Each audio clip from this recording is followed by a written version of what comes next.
மீண்டுமாய் உங்கள் யாவரையும் அன்போடு கூட வாழ்த்தி வரவேற்கிறேன். கர்த்தர் நல்லவர், சேனைகளின் கர்த்தர். ஆமாம், ஆண்டவர் நம்மோடு கூட இருந்து நம்மை அற்புதமாய் நடத்தி கொண்டிருக்கிறார்.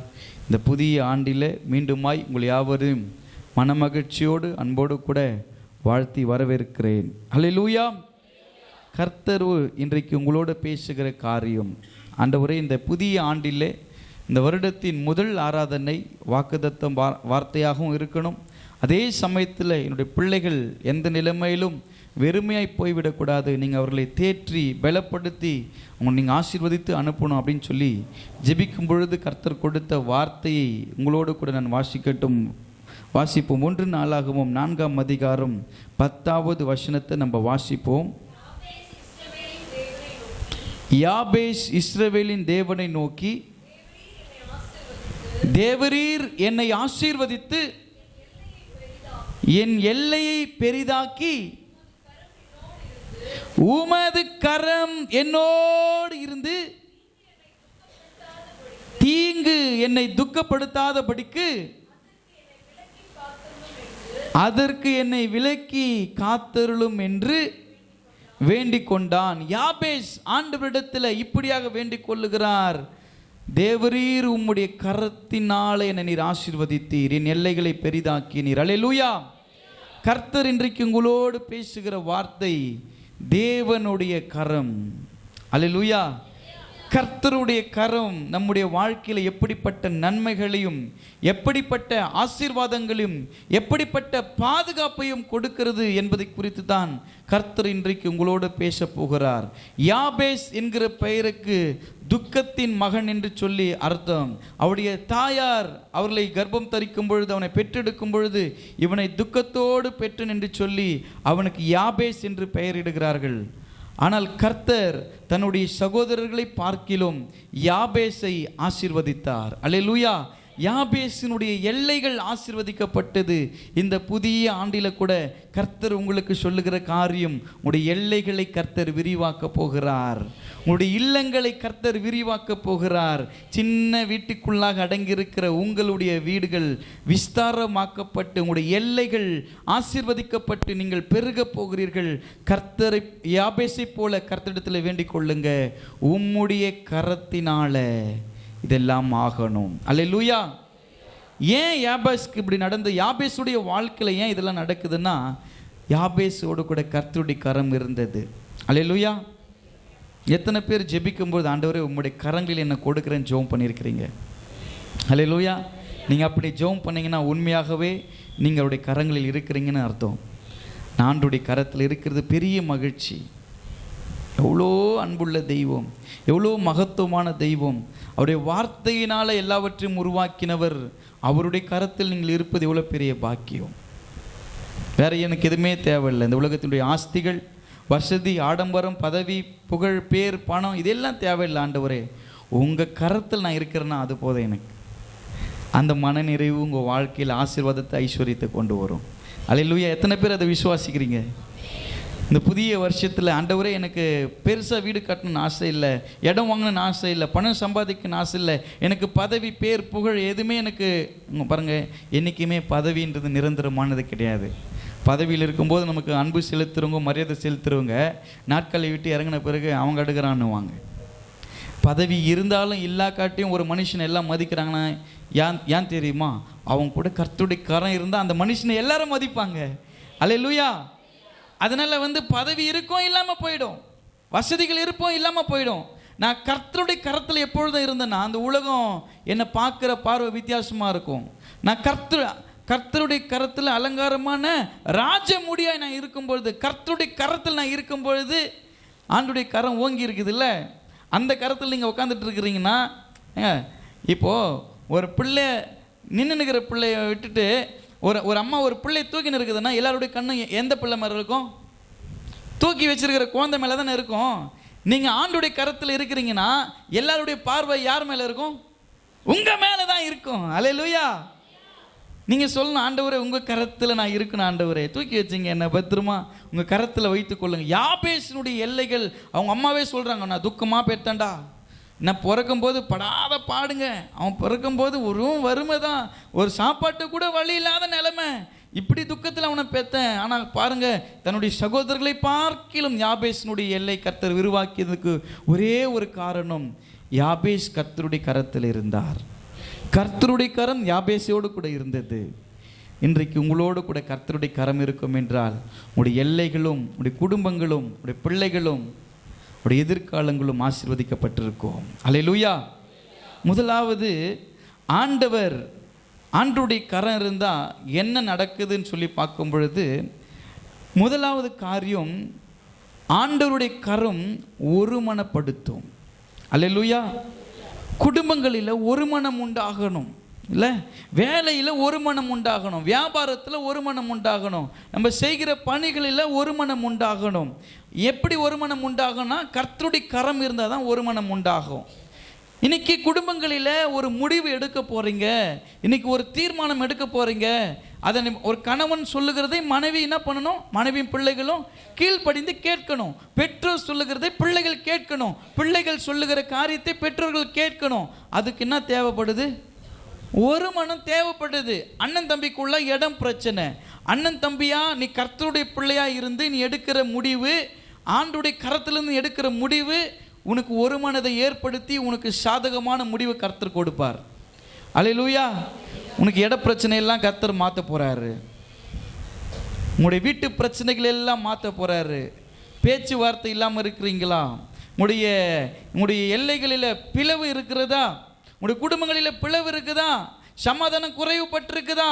ஆண்டவர் சொல்றாரு, நீங்கள் குடும்பங்கள் ஒருமனப்பட போகுது. நீங்கள் சொல்கிற முடிவை எல்லாரும் கேட்க போகிறாங்க. அல்லேலூயா. நான் சொல்கிறத கேட்கறதுக்கு யாருமே இல்லை நீங்கள் நினைக்காதீங்க.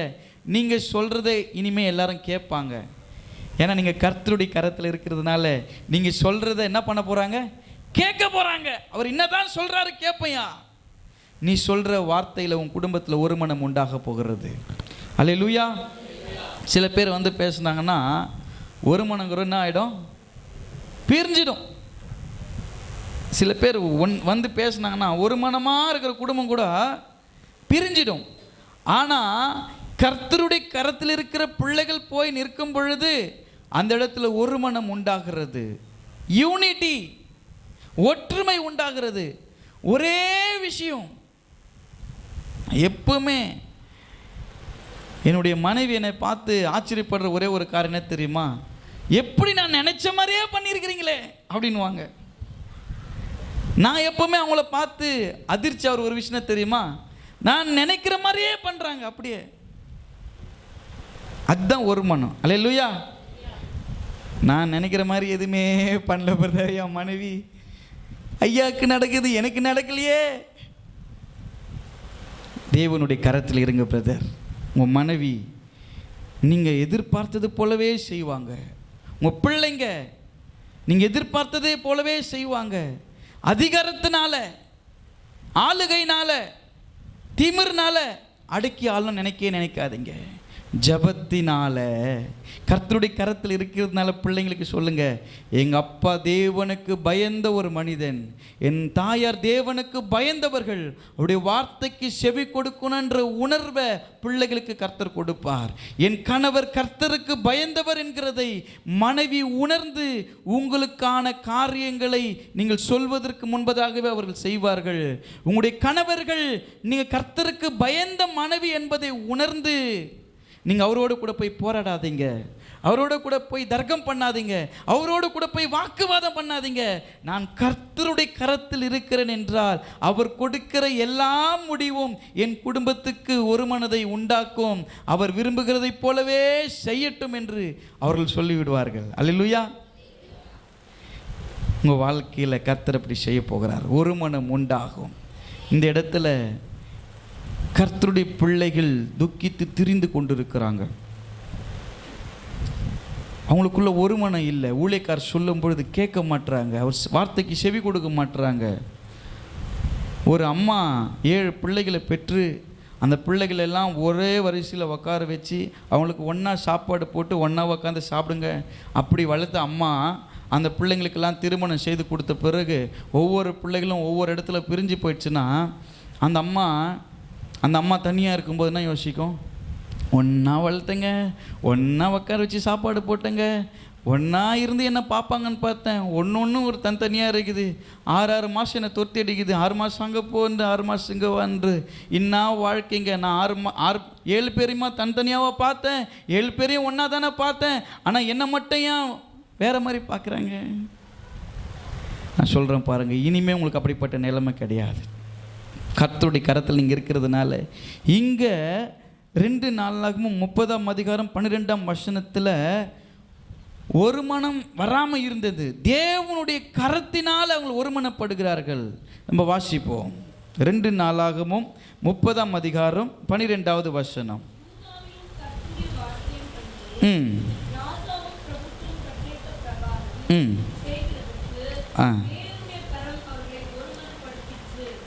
பாருங்க, இவங்க சொல்றத முதல்ல இவங்க கேட்கல. அவங்க சொல்றது என்ன பண்ணல, இவங்க கேட்கல, தெரிஞ்சிட்டு இருக்கிறாங்க. நாடு நாடா தேச தேசமா சமாதானம் இல்லாமல் அலைஞ்சிக்கிட்டு இருக்கிறாங்க. தேவ மனிதர்கள் சொல்லும் பொழுது அவங்க சரிப்பட்டு வரல. ஆனால் ஜெபிக்கும் பொழுது ஒருமனப்படும் போது அவர்களை ஒருமனப்படுத்துறது எது? தேவனுடைய கரம். அல்லேலூயா. நீங்கள் ஜெபம் பண்ணும்போது இப்படி ஜெபம் பண்ணுங்களா, ஆண்டவரே உம்முடைய கரத்தினால என் குடும்பத்துக்கு ஒரு மனதை கொடுங்கப்பா, என் குடும்பத்தை ஒருமனப்படுத்துங்க ஆண்டவரே. நான் எடுக்கிற முடிவு தான் என் குடும்பத்தில் என் கணவனும் யோசித்திருக்கணும். என் கணவன் யோசிக்கிற முடிவு தான் நான் யோசிக்கணும், நான் செய்யணும். அப்படின்றது தான் குடும்பத்தில் ஆசீர்வாதத்தை சமாதானத்தை கொண்டு வரும். கர்த்தருடைய பிள்ளைகளே, இன்றைக்கி அவர் ஒன்று சொல்வார், நான் ஒன்று செய்வேன். நான் சொல்கிறது தான் நீ செய்யணுன்ற அதிகாரத்தில் நீங்கள் எதுவுமே செய்யாதீங்க. அதிகாரத்தினால் நீங்கள் ஆளுகை செய்ய நினைக்காதீர்கள். கர்த்தருடைய கரத்தினால் ஒருமனப்பட்டு நீங்கள் செய்ய துணியுங்கள். கர்த்தருடைய குடும்பங்களில் பெரிய காரியங்களை செய்வார். இந்த ஆண்டு தீவிரமாக உங்கள் வாழ்க்கையில் காரியங்களை நடப்பிப்பார். அல்லேலூயா. நீங்கள் யார்கிட்டையும் போயிட்டு தர்க்கம் பண்ணாதீங்க. யார்கிட்டையும் போயிட்டு நீங்கள் பேசிகிட்டு இருக்காதீங்க. பேச்சு வளர்க்கவே வேண்டாம். நீங்கள் போய் குறையாக எதுவும் பேசவே வேண்டாம். நீங்கள் என்ன நினைக்கணும்? நான் யாருடைய கரத்தில் இருக்கிறேன்? நான் கர்த்தருடைய கரத்தில் இருக்கிறேன். எனக்கு அது நடக்கும், நடந்து தான் ஆகணுன்றதை மாத்திரம் என்ன பண்ணுங்க, உறுதியாக நம்புங்க. உங்களுடைய குடும்பங்கள், வியாபாரங்கள், தொழில்கள், பணிகள் எல்லாவற்றிலும் கர்த்தர் ஒருமனை கொடுப்பார். ஒர்க் பண்ணுறோன்னா வேலை செய்கிறவங்களுக்கும் அங்கே இருக்கிற மேனேஜருக்கு என்ன பண்ண இருக்கணும்? ஒரு மனம் இருந்தால் தான் அவர் கொடுத்த வேலையை கரெக்டாக செய்ய முடியும். அவங்க கொடுத்தா நான் செய்யணுமானா உனக்கு சேலரி கிடைக்காது. அவர் நம்மளுக்கு சரிப்பட்டு வர மாட்டாங்க. சில பேர் நம்மக்கிட்ட அப்படி தான் நடந்துக்கிறாங்க, கொடூரமாக நடந்துக்கிறாங்க, கோபமாக நடக்கிறாங்க. அப்படின்றதுக்காக அவருக்கு கொடுத்தா நான் வேலை செய்ய மாட்டேன்னா அவனுக்கு வேலை இல்லைன்னா உனக்கு கூலி கிடையாது. நம்ம என்ன பண்ணணும்னா, ஆண்டவரே உம்முடைய கரத்தினால நான் வேலை செய்கிற இடத்துல ஒரு மனதை கொடுங்க. உங்ககிட்டயே மொத்தமாக கொண்டு வந்து போட்டுருவான். ஏன்னா நீ மட்டும்தான் என்ன பண்ணுற? நான் மட்டும்தான் ஏமாலியா? என்ன பார்த்தா தான் ஏமாலி மாதிரி இருக்குதா? எல்லா வேலையும் என் தலையிலே வைக்கிறீங்களே. வீட்டில் கூட பாருங்கள், 2 பிள்ளை 3 பிள்ளை இருக்குதுன்னா எல்லா வேலையும் எனக்கே விட்டுட்டு இருக்கிறீங்க. அவன் சும்மா தானே உட்காந்துரு, அவனை போய் சொல்லுங்களேன். அவ்வளோ அனுப்பு கடைக்கு. என்னையே எத்தனை முறை போ, அங்கே போ, இங்கே போ, என்ன நினச்சிட்டு இருக்கிறீங்க? என்ன எத்தனை முறை கடைக்கு ஓடிட்டு இருக்குது? பெசாம எங்கன்னா டெலிவரி பாயை கூட போயிடலாம் பொழுது உங்களை வேலை செய்கிறதுக்கு. போய் பாரு, அப்புறம் தெரியும். அப்படி இல்லை, ஒருமனப்பட்டு அவங்களால் அதை செய்ய முடியாது, உங்களால் அதை செய்ய முடியும். நம்மக்கிட்ட கொடுக்கப்பட்டிருக்கிற வேலையில், ஆண்டவரே நான் ஒருமனப்பட்டு என் குடும்பத்துக்காக நான் வேலை செய்கிறேன், என் குடும்ப சூழ்நிலைக்காக நான் ஒர்க் பண்ணுறேன்னா அந்த இடத்துல என் வேலை சமாதானத்தோடு நான் செய்யணும். அதனால் உம்முடைய கரத்தினால் ஒரு மனதை ஏற்படுத்துங்க. நீங்கள் கேட்கும்பொழுது வேலை செய்கிற இடத்துல நிம்மதியாக வேலை செஞ்சு நிறைவாக சம்பாதிக்கிறதுக்கு கர்த்தர் உதவி செய்வார். அல்லேலூயா. உங்களுக்கு அலைச்சல்கள் எல்லாம் கர்த்தர் அறிந்திருக்கிறார்ல, ஆமாவா இல்லையா? உங்கள் அலைச்சல் நான் அறிந்திருக்கிறேன்னு சொல்கிறாரா இல்லையா?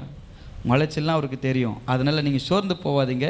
உங்களுடைய குடும்பங்கள் ஆண்டுடைய கரத்தில் இருக்கும் பொழுது, உங்களுடைய வியாபாரங்கள், உங்களுடைய தொழில்கள் ஆண்டுடைய கரத்தில் இருக்கும் பொழுது ஒருமனப்பட்டு கர்த்தருடைய கரம் உங்களுடைய வாழ்க்கையில், உங்களுடைய குடும்பத்தில் ஒரு மனதை கர்த்தர் கொடுத்து உங்களுடைய காரியங்களை ஜெயமாக்குவார். 2வது, கர்த்தருடைய கரம் ஏற்ற வேளையில் தேவ கரம் நம்மை போஷிக்கிறது. அல்லேலூயா. உணவில்லா யாராவது சாப்பாட்டுக்கு கஷ்டப்படுறீங்களா? உணவு இல்லாமல், ஒரு வேளை சோறு கூட இல்லாமல் யாராவது கஷ்டப்பட்டு கொண்டு இருக்கிறீங்களா? இல்லை. 3 வேளையும் சாப்பிட்டு மீதி எடுத்து கண்ணீர் தொட்டில் கொட்டுற அளவுக்கு கர்த்தர் என்ன பண்ணிக்கிறாரு? உங்களை வச்சு வச்சு மாடு கொட்டினுக்கிறாங்க நிறைய பேர். வச்சு என்ன பண்ணுறாங்க? மாடுக்கு கொட்டுனுக்கிறீங்களா? அந்த அளவுக்கு நீங்கள் ஆசீர்வதிக்கப்பட்டுறீங்க. மாடு கூட என்னது? மாடு கூட பொன்னி அரிசி சாப்பாடு தான் வச்சு கொட்டுற அளவுக்கு நீங்கள் ஆசீர்வதிக்கப்பட்டுக்கிறீங்கன்னா பாருங்கள். அதில் என்ன தெரியுமா? ஆசீர்வாதத்தை வீணாக்குறது. பெருமையாக்குது உங்களுக்கு. கர்த்தர் கொடுத்த ஆசீர்வாதத்தை மாடுக்கு வச்சு கொட்டின்னு இருப்பீங்களா? நிறைவாக இருக்கணும். ஆனால் என்ன பண்ணக்கூடாது? வேஸ்ட் பண்ணக்கூடாது. உணவு இல்லாமல் ஒரு நாளைக்கு எவ்வளோ மக்கள் செத்துட்டு இருக்கிறாங்க தெரியுமா? நைஜீரியான்ற பகுதியில் உணவே இல்லை, சாப்பாடும் இல்லை, தண்ணி இல்லை. பஞ்சத்தினால மக்கள், கோடிக்கணக்கான மக்கள் இறந்து கொண்டிருக்கிறாங்க. ரொம்ப வறுமை, வயிறோடு எலும்பெல்லாம் ஒட்டி போயிருக்குது. இறையியல் கல்லூரியில் படிக்கும்போது அந்த உணவு பார்க்குறதுக்கு ரொம்ப நல்லா இருக்கும், ஆனால் சாப்பிட்றதுக்கு ரொம்ப நல்லா இருக்காது. ஒரு மாதிரி டைப்பான சாப்பாடு, ஆனால் ரொம்ப நல்லா, இப்போ ரொம்ப நல்லா வசதியாக மாறிச்சு. அப்போது எதுவுமே நம்ம என்ன பண்ணக்கூடாது? எங்களுக்கு இறையியல் கல்லூரியில் கற்றுக் கொடுத்த காரியம் எதையுமே என்ன பண்ணக்கூடாது? கம்ப்ளைண்ட் பண்ணக்கூடாது. நீ ஏன் கம்ப்ளைண்ட் பண்ணுற? பூச்சி இருக்குதா, எத்து போட்டு சாப்பிடு. கல் இருக்குதா, எத்து போட்டு சாப்பிடு. பழகிக்கோ. ஊழியத்தில் போயிட்டு பிலிவர் வீட்டில் என்னம்மா சக்கரை இல்லை, உப்பு இல்லைன்னு சொல்லிட்டு இருப்பியா? அவங்க வீட்டில் இருக்கும், இல்லாமல் போயிடும். எதை கொடுத்தாலும் அமைதியாக ஸ்தோத்திரம் நல்லா இருக்குமா சொல்லிட்டு ஜோம் பண்ணிவிட்டு ஆசீர்வாதம் பண்ணிட்டு வரணும். அங்கே வந்து உப்பு இல்லை, என்ன கல் போட்டிருக்கிற, என்ன வந்து இது காரம் அதிகமாகுது, இதெல்லாம் சொல்லக்கூடாது. அமைதியாக சாப்பிட்டு வரணும். ஊழியத்தில் உனக்கு எதை கர்த்தர் கொடுத்தாரோ, அவங்க வீட்டில் எதை கொடுக்குறாங்களோ அதை நல்லா நீ சாப்பிட்டு ஜோம் பண்ணிட்டு வரணும். அதை விட்டுட்டு நீ என்ன பண்ணக்கூடாது? இது கம்மியாக இருக்குது, அது ஜாஸ்தியாக இருக்குது, இந்த கதையில் என்ன பண்ணக்கூடாது? பேசக்கூடாது. அதுக்காக தான் உனக்கு பழகுறேன்ட்டு என்ன பண்ணுவாங்க தெரியுமா? அந்த அனுபவம் தான் ஊழியக்காரர்களை உருவாக்குது எல்லா நிலைமைகளிலும். அங்கே கற்றுக்கொண்டாங்க சாப்பாடு வேஸ்ட் பண்ணக்கூடாதுன்ட்டு. கரெக்டாக 3 வேளை சாப்பாடு. அங்கே மணி அடிச்சா சோறுன்றாங்க பாரு, அங்கே தான் அது. பைபிள் காலேஜில் 7 மணிக்கு நான் மிஸ் பண்ணிட்டேன்னா அன்றைக்கி சாப்பாடு காலைல பிரேக்ஃபாஸ்ட் இல்லை. கரெக்டான சாப்பாடு நேரத்துக்கு 7 மணிக்கு சாப்பிட்டு 8 மணிக்கெலாம் கிளாஸுக்கு போகணும். 7:30 மணிக்கெலாம் எல்லாம் மெஸ்ஸு 7:45 க்ளோஸ் பண்ணிவிடுவாங்க. கரெக்டாக லஞ்ச் பிரேக்கு. அந்த நேரத்துக்கு சாப்பாடுக்கு நீ வரலன்னா சாப்பாடு இருக்காது, அவ்வளோதான். சாப்பிட முடியாது, வாங்கிலாம் வைக்கக்கூடாது ரூமில். கரெக்டாக சாப்பிட்டணும், நேரத்துக்கு சாப்பாடு கிடைச்சிரும். ஆனால் நிறைய பேர் என்ன பண்ணுவாங்கன்னா, அங்கே ஒரு குப்பை தொட்டி வச்சுருப்பாங்க பாருங்கள், அந்த சாப்பாடு அதில் ரொம்ப வலியும். 2 நாள் 3 நாள் ஆனால் சாப்பாடு இல்லை. அதில் இந்த புழுவெலாம் விழுந்து அப்படியே இந்த சாப்பாடு இறஞ்சி போயிருக்கும். அது நைட்டில் வந்து கார்ப்பரேஷன் வரத்துக்கு முன்னாடி நாங்கள் எடுத்துன்னு போயிட்டு அந்த குப்பை தொட்டியில் கொட்டு வரணும். ரொம்ப ஸ்மெல் வரும். அதை கையில் வாரி போடும்பொழுது ஒரு அண்ணன் இருந்தார், எனக்கு சீனியர். அவர் பேர் வந்து ரெவரண்ட் மகேந்திரன் சொல்லிட்டு, இப்போவும் அவர் வந்து ஐசிஎஃப் காலனி இசி சர்ச்சில் பாஸ்டராக இருக்கிறாரு. அவர் தென்னரசுன்னு ஒரு அண்ணன். 2 பேர் தான் என்ன பண்ணுவாங்க, அந்த குப்பை தொட்டியிலேருந்து ஒரு நாள் ஒரு அண்ணனுக்கு உடம்பு சரியில்லைன்ட்டு இன்னொரு அண்ணன் கூட நான் போய் அந்த குப்பை வாரி போடலான்னும் போது என்னால் பக்கத்தில் போக முடியல. ஆனால் அந்த அண்ணன் அழகாக அப்படி பாயாசம் மாதிரி அள்ளி அப்படி போடுறாரு. புழு மிதந்துட்டு இருக்குது. அண்ணா என்னண்ணா இப்படி பண்ணிகிட்டு இருக்கிறீங்களேண்ணா?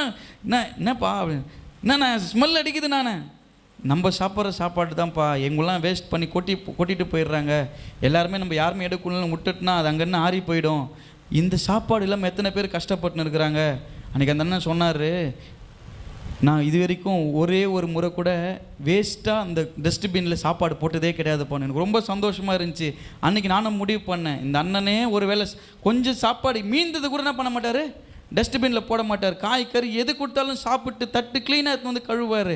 அப்போ அந்த அண்ணன் சொன்னார், இந்த சாப்பாடுலாம் அநேக பேர் செத்து கொண்டு இருக்கிறாங்க, ஆனால் கர்த்தனுக்கு என்ன பண்ணியிருக்கிறார், நல்ல உணவு கொடுத்துக்கிறார். அதனால் என்ன பண்ண மாட்டேன், என்றைக்குமே சாப்பாடை வேஸ்ட் பண்ண மாட்டேன். நிறைய பிள்ளைங்க வீட்டில் சாப்பாடு வேஸ்ட் பண்ணுறவங்க இருக்கிறீங்க. நீ வேஸ்ட் பண்ணுற ஒவ்வொரு சாப்பாடும் பல பேருடைய பசி ஆற்றக்கூடியது. பல பேருடைய சாப்பாட்டை நீங்கள் என்ன பண்ணுறீங்க, வேஸ்ட் பண்ணிகிட்டு இருக்கிறீங்க. வீட்டில் போட்டு வச்சு விட்டு சாப்பிடுன்னு சொல்லக்கூடாது. கரெக்டாக அளவாக போட்டு அளவாக வடித்து எல்லாருமா சாப்பிட்டு நிறைவாக, மீறலைன்னா சந்தோஷம், மீந்துச்சுன்னா மறுபடியும் நாளைக்கு பழைய கஞ்சி. கஞ்சிலாம் நான் குடிக்க மாட்டேன், எனக்கு சூடாக இது கலாரி கொடு. கலாரி என்னது அது பேர், உப்மாவை கலாரி கொடு, சேமியா கலாரி கொடு, மேகி வாங்கி கலாரி கொடு, சாப்பிட்றேன், சூடாக கொடு. நான் என்ன பண்ண மாட்டேன், பழைய சாதம்லாம் சாப்பிட மாட்டேன். அப்புறம் ஹாஸ்பிட்டலில் கொண்டு போவாங்க. டாக்டர் சொல்லுவார், பழைய சாப்பாடு கொடுங்க, கொஞ்சம் உடம்புக்கு எனர்ஜி வரும், அதுதான் ரத்த ஓட்டம் இருக்குதுங்கன்னுவார். அப்புறமா நீ ஒழுங்காக அப்போவே கஞ்சி குடிச்சுன்னா நல்லா உப்பு போட்டு ஊறுகாய் வச்சு சாப்பிட்டுக்கலாம் அப்படின்ட்டு உப்பு இல்லாமல் சீரகம் போட்டு கஞ்சி. நம்ம குழந்தைக்கு எதனா கூத்தங்களான்னு கேட்டுன்னு வச்சுக்கேன், உப்பு இல்லாமல் கஞ்சி தான் கூத்தேன். அப்போ உப்பு போட்டு தயிர் போட்டு நல்லா குடிச்சிக்கலாம்ல, உனக்கு இந்த நிலைமை வந்திருக்காதே. புரிஞ்சுக்குங்க, சாப்பாடு வேஸ்ட் வேஸ்ட் பண்ணாதீங்க. கடவுள் நம்மளுக்கு கொடுத்துக்கிற ஃபுட்டு ரொம்ப வேல்யூபிள். அந்த சாப்பாட்டை வேஸ்ட் பண்ணாமல் சாப்பிட பழகிக்குங்க. உணவில்லாமல் அநேக பேர் இருக்கிறாங்க. இறையியல் கல்லூரியில் நான் பாடம் கற்றுக்கொண்டேன், நம்முடைய சாப்பாடை என்றைக்குமே என்ன பண்ணக்கூடாது, வேஸ்ட் பண்ணக்கூடாது. அப்படி வேஸ்ட் பண்ணக்கூடாதுன்னு சாப்பிட்டு தான் ஐயா வலதுபுறம் இடதுபுறம் இடம் கொண்டு பெருகியிருக்கிறேன். விசுவாசி அம்மா பாஸ்டர் அம்மா எனக்கு திட்டுறது ஒரே ஒரு காரணம் என்ன தெரியுமா, அவங்க ரொம்ப சூடாக செஞ்சு எடுத்து வந்து வச்சுருப்பாங்க. விசுவாசிங்க கொடுத்தது நேற்று செஞ்சது இருக்கும். நான் என்ன பண்ணுவேன், அம்மா சூடாக செஞ்சதை சாப்பிடாம விசுவாசிங்க கொடுத்து, ஏங்க நான் சூடாக செஞ்சுக்கிறேன், இதை நீங்கள் சாப்பிடுங்கன்னு அதை விட்டுட்டு உங்கள் விசுவாசிங்க கொடுத்தது மட்டும் வேஸ்ட் பண்ணவே மாட்டிங்களே. என் மக்கள் கஷ்டப்பட்டு தந்து கொடுக்குறாங்க. அப்போ நான் எங்கன்னா போய் கொள்ளடிச்சுட்டா வரேன். நம்மளும் கஷ்டப்பட்டு கொடுக்குறோம், ஆனால் என் பிள்ளைங்க எனக்காக ஆசையாக கொடுத்ததுமா ரொம்ப சந்தோஷப்படுவாங்க. விசுவாசிங்க கொடுத்ததை வேஸ்ட் பண்ணாமல் சாப்பிட்ற பாஸ்டர் நீங்கள். அவங்க கொடுத்தது நான் என்றைக்குமே குப்பையில் போட்டதே கிடையாது. அது நான் வச்சு சாப்பிட்ருக்குறேங்க. நான் எங்கள் பிலீவர் கொடுத்ததை மட்டும் நான் என்ன பண்ண மாட்டேன், வேஸ்ட் பண்ண மாட்டேன். என்ன பொறுப்பு ஆண்டவர் உங்ககிட்ட தான் அப்படியே வந்து கேட்க போகிறாரு கணக்குன்னு. ஆமாம்மா, அவங்க ரொம்ப சந்தோஷப்படுவாங்க. வேஸ்ட் பண்ணாமல் சாப்பிடுவேன். நான் என் விசுவாசியம் கொடுக்குறது எதையுமே நான் வேஸ்ட் பண்ணவே மாட்டேன். அவங்க கஷ்டத்தில் இருந்து உழைப்பிலிருந்து அவங்க கொடுக்குறத, ஆண்டவர் பிள்ளைங்க கொடுக்குறத நம்ம என்ன பண்ணக்கூடாது, வேஸ்ட் பண்ணக்கூடாது. அதுக்கப்புறம் அவங்க ஆசைக்காக அவங்க செஞ்சதை கொஞ்சம் போட்டு சாப்பிட்ருவேன். அப்படி சாப்பிட்டு தான். அதனால் சொல்கிறேன், நான் வேஸ்ட் பண்ணக்கூடாதுக்காக சொல்கிறேங்க, வேஸ்ட் பண்ணாதீங்க. சாப்பாடை தட்டில் போட்டு எடுத்துன்னு போய் நாய்க்கு போடாதீங்க. அப்பா கஷ்டப்பட்டு சம்பாதிக்குது, நாய்க்கு போகிறதுக்காக சம்பாதிக்கிறாரு. உன்னை காப்பாற்றுறதுக்கு தானே. நாய்க்கு போடலாம், நீங்கள் ஃபஸ்ட்டு சாப்பிடுங்க, நீங்கள் ஹெல்த்தியாக இருங்க.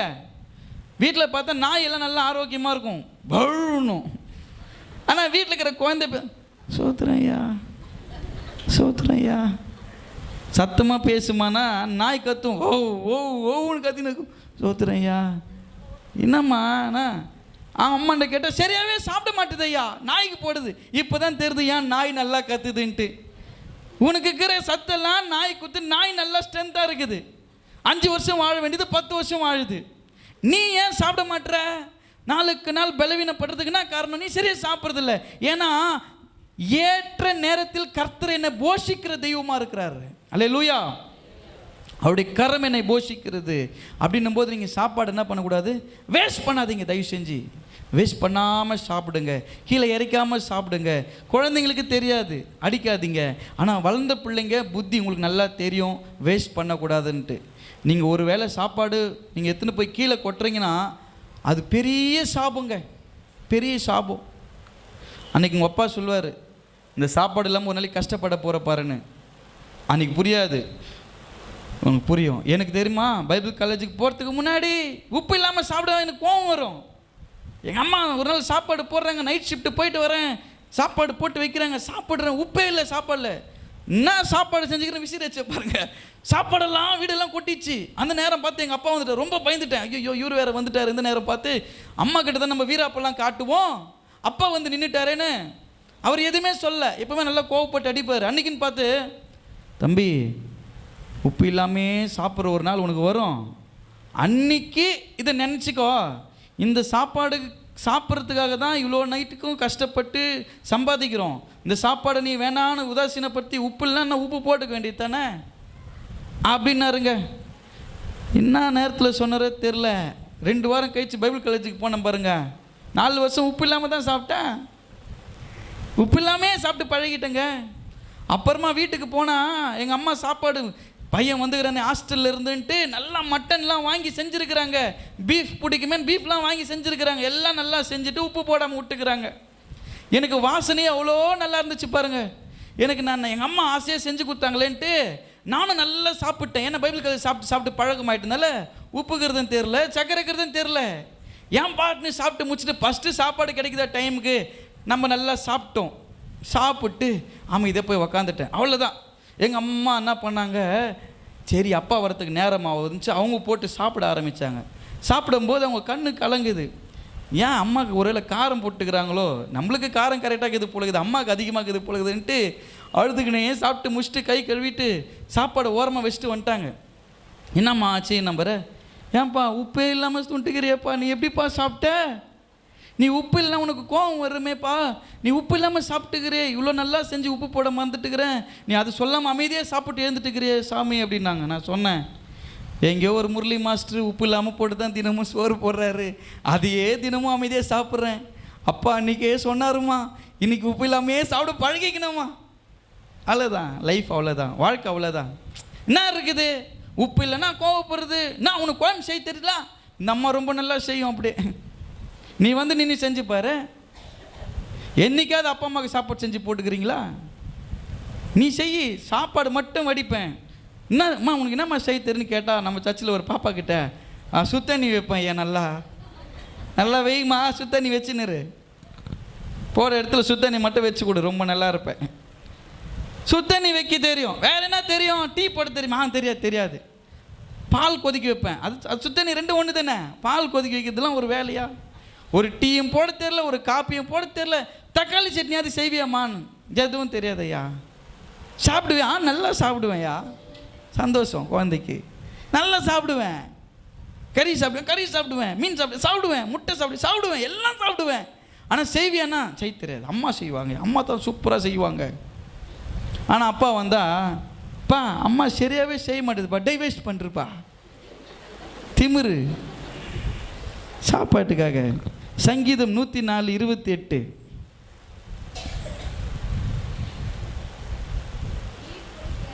நீர் கொடுத்த நீங்கள் வாங்கிக் கொள்ளும் நீர் உம்முடைய அவருடைய கரத்தினால் நன்மையால் திருப்தி ஆகும். ஆண்டவர் உங்களை போஷிக்கிறார் என்றால், இன்னைக்கு நம்ம சபையில் யாருமே ஆண்டவர் என்ன போஷிக்கலன்னு சொல்லவே முடியாது. உங்களுக்கு அன்னன்னைக்குரிய ஆகாரத்தை கர்த்தர் கொடுத்துருக்கிறார். 3 வேளை இல்லை 4 வேளை சாப்பிட்றாங்க, 4 வேளை இல்லை 5 வேளை கூட சாப்பிட்றோம். நினைக்கும் போதெல்லாம் வீட்டில் குண்டான் தந்து பார்த்தா சாப்பாடு இருக்குது. ஆமாவா இல்லையா? நீங்கள் எப்போ வீட்டில் போய் குண்டான் தந்தாலும் சாப்பாடு இருக்குது. அந்த அளவுக்கு என்ன பண்ணுறாரு ஆண்டவர், நம்மளை போஷிக்கிறார். அவருடைய கரம் போஷிக்குது. உங்களை பட்னியாக ஆண்டுடைய கரத்தை நம்பினவங்களை ஆண்டவர் என்ன பண்ணுறதில்ல, பட்னியாக விடவே மாட்டார். நீங்கள் அதனால் ஆண்டவர்கிட்ட சொல்லணும், ஆண்டவரே நீங்கள் என்றைக்கு யாருக்குன்னா எல்லாருக்கும் சாப்பிடும்போது ஜெபம் பண்ணுற பழக்கம் இருக்குதா? தட்டில் போட்ட உடனே அப்படியே கப்பன்னு அள்ளி சாப்பிட்ற ஆளுங்க தான் இருக்கிறாங்க. ஒரு நாய், ஒரு வீடியோ பார்த்தங்க, நாய் ஒன்று இருக்குதுங்க, நாய் இப்படியே நிற்கிது 2 காலில். அவர் ஜெபம் பண்ணிட்டு எப்போ ஆமேன்னு சொல்லுவான்னு காத்துனுக்குது. ஆமேன்னு சொன்ன பிறகு தான் போய் அந்த நாய் சாப்பிடுது. நாய்க்கு அவ்வளோ ப்ராக்டிஸ் பண்ணி வச்சுக்கிறான். கோயிலுக்கு வர பிள்ளைங்க நான் பார்க்குறேன், இந்த ஃபெஸ்டிவல் டைமில், மகிழ்ச்சியின் மாதத்தில் எப்படா இந்த பாஸ்டர் முடிப்பான், உயிரை எடுக்கிறானே எப்போ முடிப்பான், எல்லாம் போடுவாங்க. எத்தனை வெய்யு தண்ணி ஊற்று சர்ச்சில் முடிஞ்ச பிறகு போடு இன்னும் துண்டு இன்னும் கொஞ்சம் போட்டு சாப்பிடுவாங்க. நானும் ஜெபம் பண்ணுவாங்க, இங்கே தான் உட்காந்து நிற்கிறேன். ஜெபம் பண்ணுவாங்கன்னு பார்த்தா உருண்டை பிடிச்சி அடிக்கிறாங்க. ஒரு ஜெபம் பண்ணிட்டு சாப்பிடணும்ல. நாங்கள் பைபிளுக்குள்ள ஜெபம் பண்ணோம், ஆண்டவரே இந்த ஆயுதம் எங்களை சேதப்படுத்தாமல் பாதுகாத்து கொள்ளுங்க. ஏன்னா அது அந்த மாதிரி சூழ்நிலை. ஆனால் ஒவ்வொரு நாளும் ஜெபம் பண்ணுது, ஆண்டவரே உம்முடைய கரத்தினால் எங்களுக்கு போஷித்து கொடுத்த இந்த உணவுக்காக நன்றி, இல்லாத எல்லாருக்கும் கொடுங்க ஆமேன். அவ்வளோதான். 2 மணி நேரம் 1 மணி நேரம் ஒரு முறை ஒருத்தர் ஜெபம் பண்ண சொல்லிட்டுங்க சாப்பாட்டுக்கு. பிரதர் இந்த சாப்பாட்டுக்காக ஒரு ஜெபம் பண்ணுறங்க பிரதர்னா, ஸ்தோத்திரம் அப்படின்றாரு. ஸ்டார்ட் பண்ணிட்டு அவர் சொல்கிறார் பாருங்க, பாட்டு பாடுறாருங்க, அப்படியே நல்ல உணவு தந்து நன்றி ஐயா அப்படின்ட்டு பாட்டு பண்ணுகிறாரு. நீங்கள் சாப்பாட்டுக்கு தானேங்க ஜெபம் பண்ண சொன்னேன்ட்டு அவங்க ஒரு ஒர்ஷிப் பண்ணி அவர் ஆமேன்னு சொல்லிட்டாங்களே, சாப்பாடே ஆறி போச்சு. மூடி திறந்துட்டு எவ்வளோ நேரம் காத்துங்க கூட இந்த பாஸ்டெலாம் உக்காந்துட்டாங்க. ஏன்யா சாப்பாட்டுக்கு ஜெபம் பண்ண சொன்னால் அப்பத்தையும் தண்ணீர் ஆசீர்வதியும், இல்லாதவங்களுக்கெல்லாம் கொடுங்க, கொடுத்ததுக்காக நன்றி, உங்களுடைய கரம் போஷித்தது, ஸ்தோத்திரம் சொல்லி முடிப்பியா? இங்கே வந்து ஜெபம் பண்ண சொன்னால் ஒரு பாடி ஒர்ஷிப் பண்ணுங்கிறியா? சாப்பாட்டுக்கு ஜெபம் பண்ண சொன்னால் ரொம்ப நேரமாக எல்லாம் பார்க்க, நீண்ட நேரம் ஜெபமும் பண்ணக்கூடாது, சும்மா